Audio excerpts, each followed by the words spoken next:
Reason that America wants a regime change in Iran is because Bibi Netanyahu is demanding it. And we also are completely done with the idea that with this decades-long idea that we're doing it to spread democracy because we believe in international liberalism. There was no imminent threat to the United States when Trump made this decision to do what Bibi wanted. And I want to be clear here. This was not Trump's decision. It was Bibi Netanyahu's decision. And that is the reason that he did it. And we're very aware that Israel is dictating our foreign policy, and we would now like that to stop. Okay, but you wouldn't disagree, presumably, that Iran has been the main sponsor of terrorism in the Middle East through the Houthis, through Hezbollah, through Hamas. I mean, that's widely accepted and recognized. They've done widely accepted. No, that's just kind of... Really?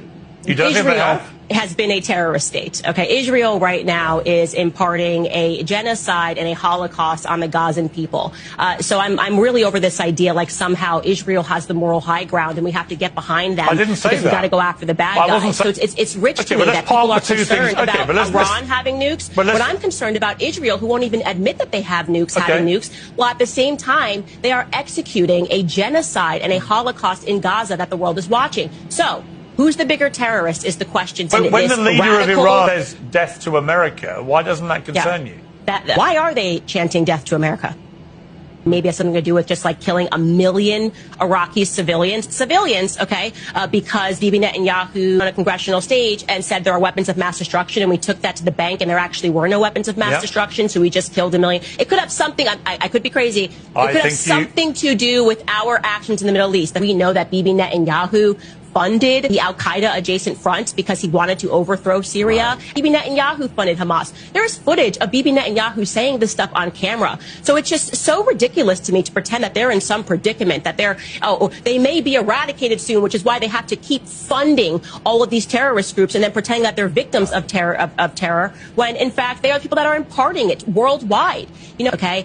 And again, these never-ending wars in the Middle East at the behest of Israel. Bibi Netanyahu is the one that called for Americans to invade Iraq, Libya, Syria, Afghanistan, and now Iran, and we've done it. And we're done with the BS of, okay, well, they weren't really involved, Israel, in Afghanistan, because even when we fight those never-ending wars, Israel wins. Everybody knows that our boys were out there in Afghanistan guarding poppy fields, okay? And do you know what happened after we allegedly, quote-unquote, lost in Afghanistan? What happened to all those poppy fields, those poppy flowers that our military was guarding? Well, the opioid crisis hit America via the Sackler family, who quite literally built the School of Medicine at Tel Aviv University. So we're just done, okay? And there's no way that we're going to go backwards. We're not going to allow you guys to emotionally condition us to go, oh, well, we got to protect Israel because of the Holocaust. It is over. They're imparting a Holocaust. America would like off this crazy train.